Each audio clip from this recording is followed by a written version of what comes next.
Commerce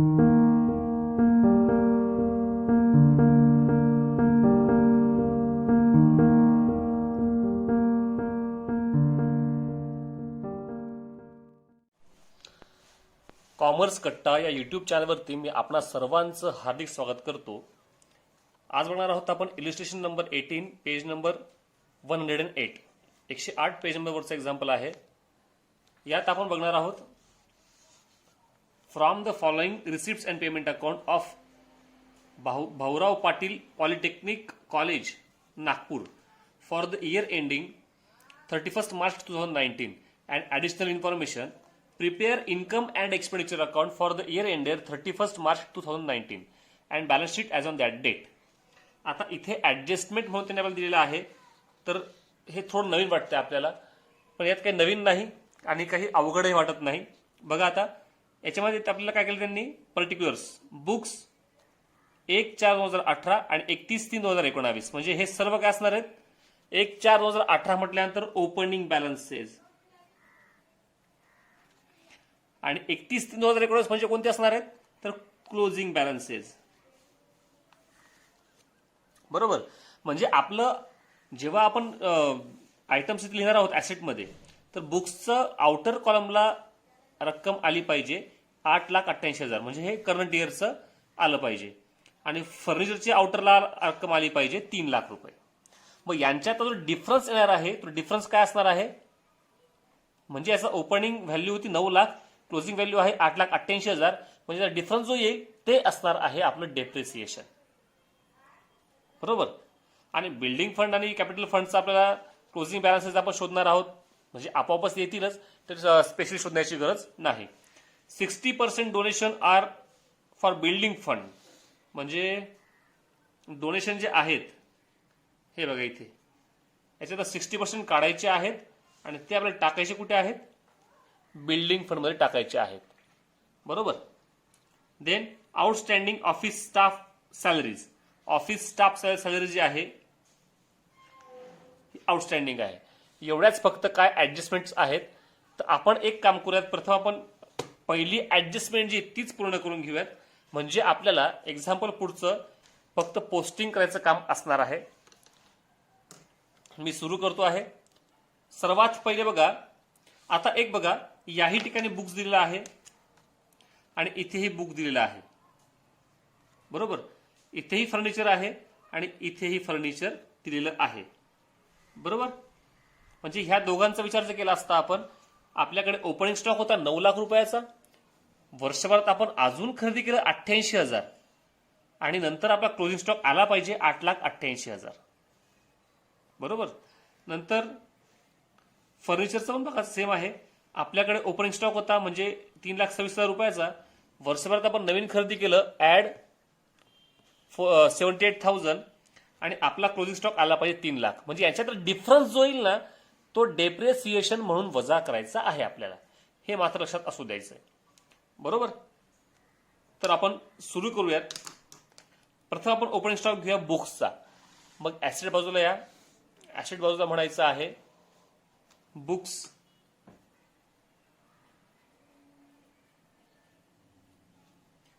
opening stock आहे 9 lakh rupees. नंतर हा 9 लाख घेतला आपण. वर्षभरात नवीन खरेदी किती केल्या आपण, 88,000, म्हणजे आपला बुक्स वाढले आहेत म्हणून इथं ऍड परचेसेस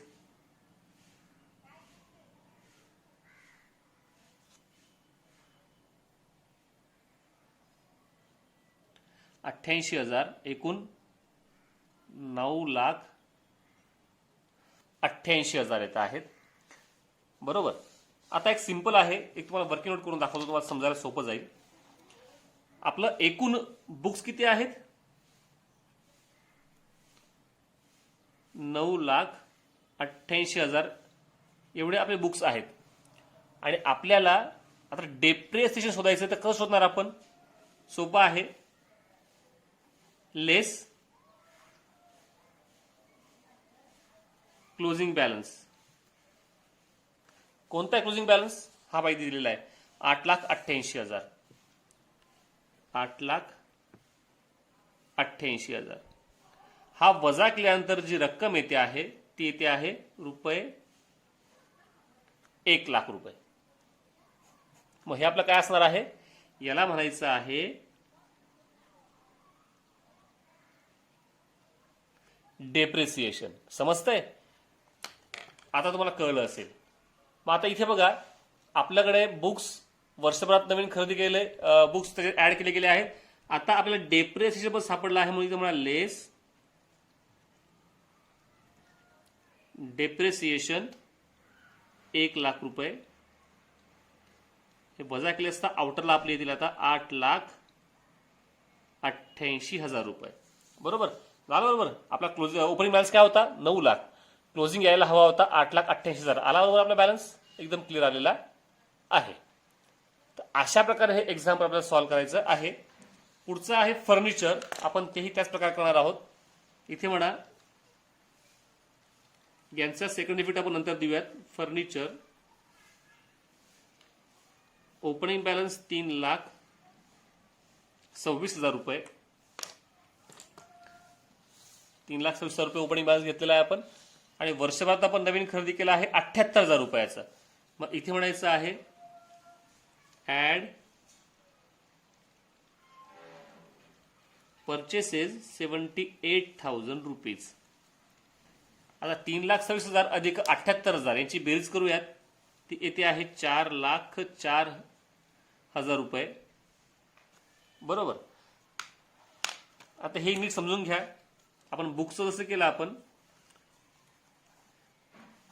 तसं आपण बघणार होता फर्निचर.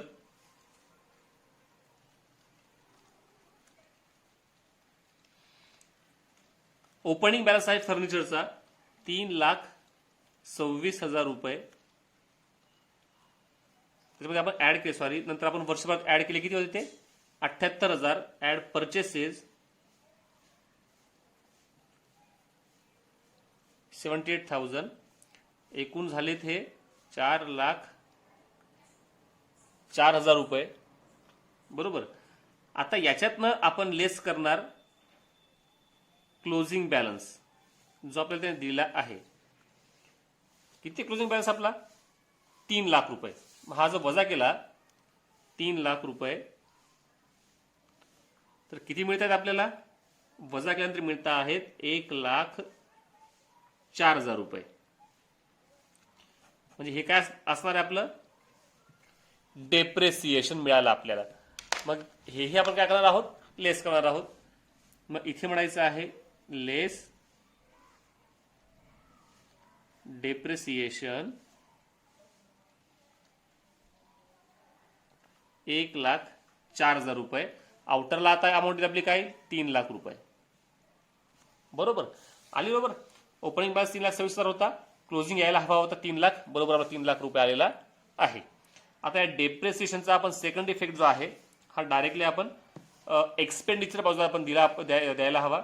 आपण तो देऊयात. मग ह्या एक्सपेंडिचर बाजूला म्हणायचं आहे या ठिकाणी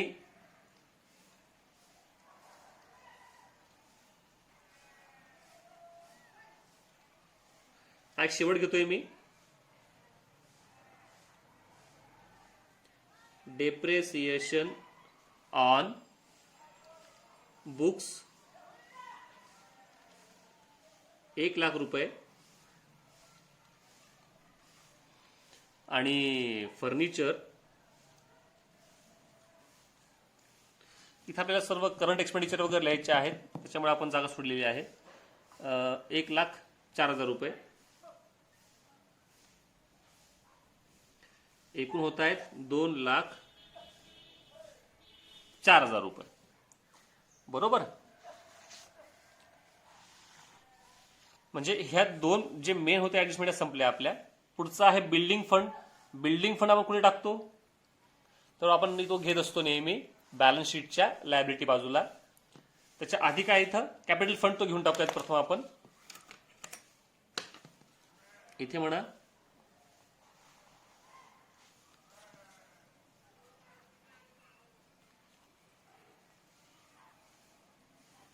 कॅपिटल फंड 6,00,000 11,000 रुपये. त्याच्या खाली जवळपास 3 ते 4 वेळ जागा सोडून द्यायची आहे आणि मग म्हणायचं आहे बिल्डिंग फंड.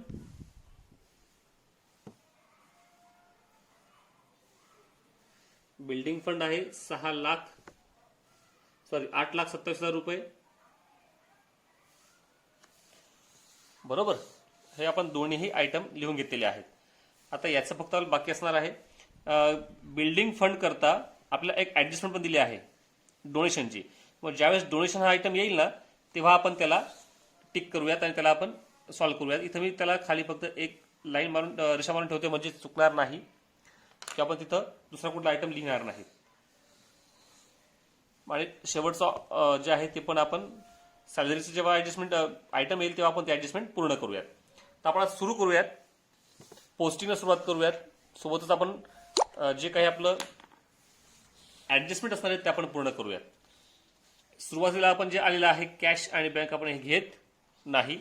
नंतर आहे टू इंटरेस्ट. इंटरेस्ट कुठं टाकतो आपण? इन्कम बाजूला टाकतो. तर इथं म्हणायचं आहे बाय इंटरेस्ट.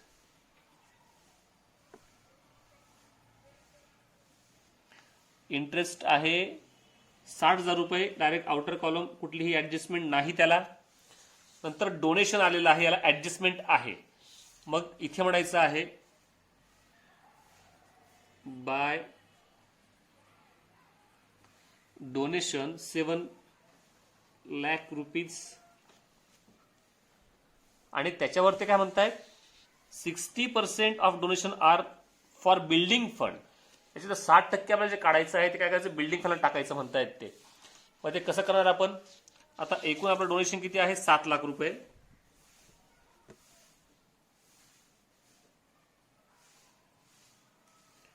गुणिले 60 भागिले 100. हा एक शून्य गेला, हा एक शून्य गेला, हा एक शून्य गेला, हा एक शून्य गेला. साइन साथे आपले होतात ते 42 वरती आपल्याला 1 2 3 4 1 2 3 4 म्हणजे 4,20,000 रुपये ते आपले येत आहेत 60%. मग काय करावं 60% आपण यातून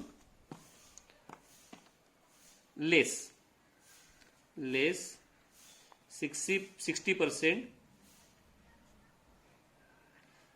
सॉरी कॅपिटलाइज नाही म्हणता यार फॉर बिल्डिंग फंड आहे. फॉर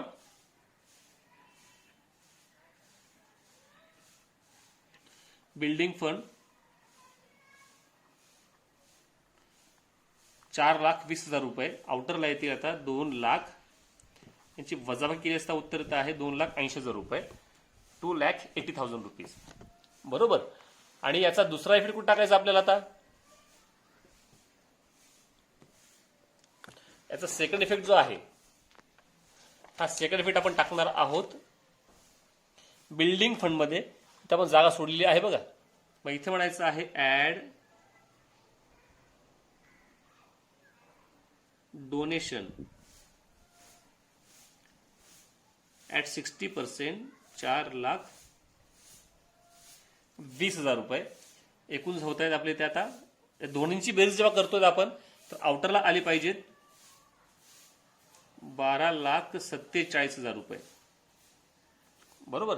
म्हणजे डोनेशनची ही ऍडजस्टमेंट संपली आपली. आता इथे ऍडजस्टमेंट फार कमी आहेत.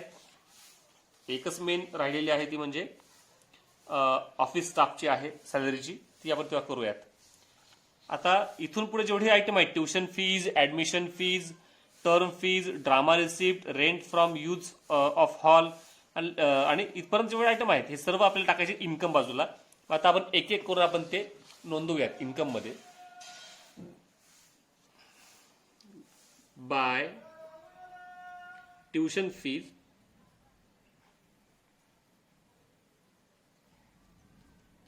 15 लाख रुपये 15 लाख रुपीज. त्याच्यानंतर आहे admission fees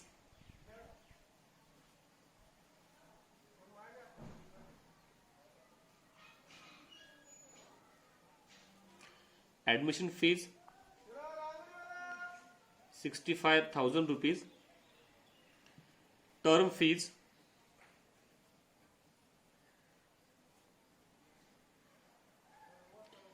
4 lakh rupees. Drama receipt हे सुद्धा इन्कमच आहे. म्हणजे आपण ड्रामासाठी आपण काही म्हणजे काही नाटक बसवलं असेल त्याच्याकरता काही पैसा आपण पैसा आपण मिळाला असेल. ड्रामा रिसिप्ट 1,00,000 रुपये. Rent for use to hall, मग इथे घ्या.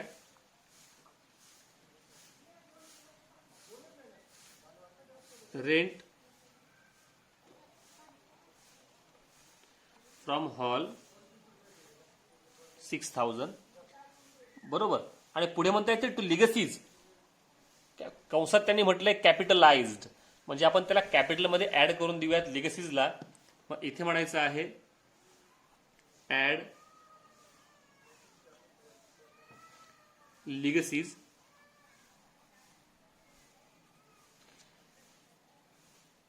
₹60,000. दोन्हींची बेरीज इथे आहे 6,71,000 रुपये. बरोबर. रिसिप्ट साईड संपूर्ण आयटम संपलेले आहेत, कुठलाही बाकी नाही. आता आपण बघूयात, आता पेमेंट बाजूला बघूयात आपण. Salaries to teaching staff. Okay. Office स्टाफला असं वाटतं आउटस्टँडिंग ऑफिस स्टाफला, sorry, salaries to teaching staff जो आहे खर्च आहे आपला डायरेक्टली घ्या. एक्सपेंडिचर बाजूला घ्या. टू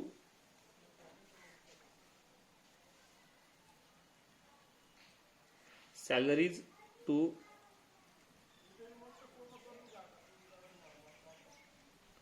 टीचिंग स्टाफ 15,00,000 रुपये. देन ऑफिस स्टाफ, याला ऍडजस्टमेंट आहे. इथे म्हणा टू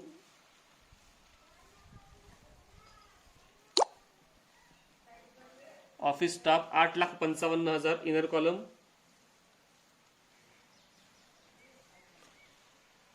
याला ऍडजस्टमेंट आहे. Outstanding office staff salaries, outstanding आहे म्हणजे आपल्याला द्यायचा बाकी असेल तर आपण त्याला काय करणार आहोत, ऍड करणार आहोत. मग तिथे म्हणायचं आहे ऍड आउटस्टँडिंग.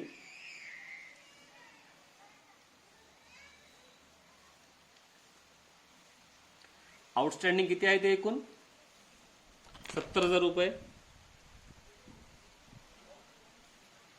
ऍड करून आपण आउटरला घेणार आहोत 9,25,000 रुपये. त्याची बेरीज इथे आहे. आणि देणं बाकी असेल तर आपला दुसरा इफेक्ट कुठे गेला पाहिजे, तर देणं बाकी असेल तर इट्स अ लायबिलिटी. मग लायबिलिटी बाजूला घडायला म्हणायचं आहे outstanding office staff salary 70,000 rupees. बरोबर. नंतर आहे प्रिंटिंग अँड स्टेशनरी. इथे म्हणायचं आहे खर्च आहे आपला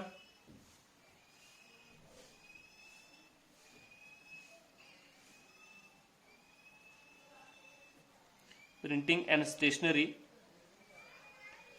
27,000 रुपये. नंतर बुक्स झालेला आहे, फर्निचर पण झालेला आहे. ड्रामा एक्सपेन्सेस 90,000 रुपये.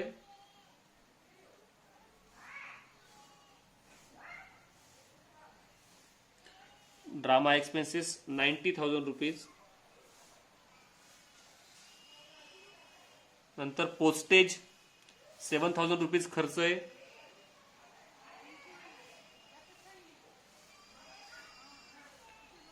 ₹7,000. टेलिफोन चार्जेस 6,000 रुपीज खर्च आहे.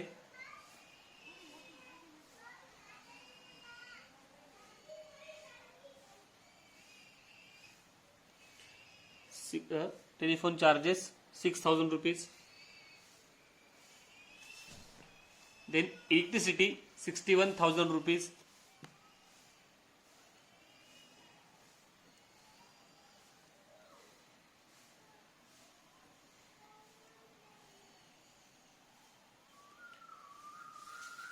Then magazines and newspapers 6,500 rupees.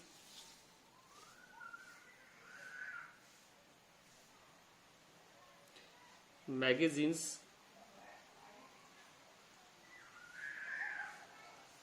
and newspapers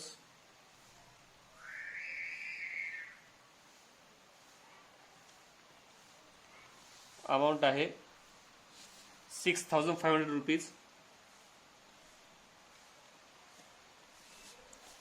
झालंय. नंतर कॅश आणि बँक आहे, आपण घेणार आहेत त्यांना ॲसेट बाजूला.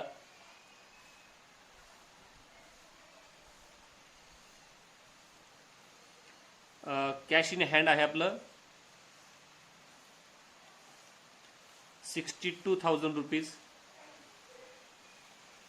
आणि बँक जे आहे 3,23,000 रुपये इतकं बँकेची अमाऊंट आहे. सर्वच ॲडिशनल जवळपास संपलेले आहेत आणि पोस्टिंगही संपलेलं आहे, काही बाकी नाही. तर आपण एकदा फक्त एक नजर टाकून घेऊयात की बाकी आहे का. आता बघा, बिल्डिंग फंड आपला किती यायला हवा होता, इथं क्वेश्चन मार्क दिलाय बघा, तो आपला आलेला आहे 12,47,000 रुपये. हा क्वेश्चन मार्क जो आहे हा मिळाला आपल्याला. आता कॅपिटलमध्ये आपण समजा सरप्लस आलं तर आपण ते ॲड करूयात, जे आउटर उत्तर येईल तर आपल्याला ते हे उत्तर मिळून जातंय, आणि जर डिफिसिट आलं तर वजा करून आपण उत्तर शोधूयात. तर अशा प्रकारे हे संपूर्ण पोस्टिंग आणि ॲडजस्टमेंट झालेले आहेत. तर आपण आता एक्झाम्पल टॅली करूयात. एक्झाम्पल टॅली करायला घेतल्यानंतर एक गोष्ट लक्षात आली, ती म्हणजे अशी की या ठिकाणी आपण ड्रामा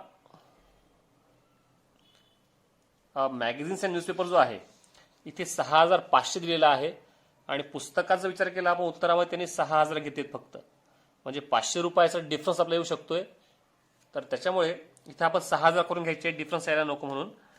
आता आपण एक्झाम्पल टॅली केलेलं आहे, तसं बघूया आपण काय केलेलं आपण. तर यामध्ये आपण प्रथम डेबिट बाजूची जेव्हा बेरीज केली आहे ती येते आहे 28,26,000 रुपये. आता पुस्तकातली बेरीज वेगळी असणार आहे, कारण त्यांनी काय केलं आहे, इथे ड्रामा रिसिप्टमधनं 90,000 रुपयाचे ड्रामा एक्सपेन्सेस जे आहेत हे त्यांनी डायरेक्ट वजा करून टाकले आहेत. आपण वजा केलेले नाहीत, एक्सपेन्सेसच्या बाजूला ठेवले आहेत आणि रिसिप्टच्या बाजूला ठेवले आहेत. मग आपलं फक्त टोटल बदलणार आहे आपली, पण आपलं डिफिसिट किंवा सरप्लस जे असणार आहे ते आपलं बरोबरच येणार आहे. बरोबर. मग डेबिट बाजूच्या बेरीज येते आहे 28,26,000 रुपये, आणि क्रेडिट बाजूची म्हणजे इन्कम बाजूची बेरीज येते आहे 24,11,000 रुपये. या ठिकाणी डेबिट बाजूची म्हणजे एक्सपेंडिचर बाजूची बेरीज जास्त येते आहे, म्हणजे आपल्याला मिळणार आहे डिफिसिट. मी प्रथम बेरीज लिहून टाकतो, ज्या बाजूची जास्त आहे ती 28,26,000 रुपये,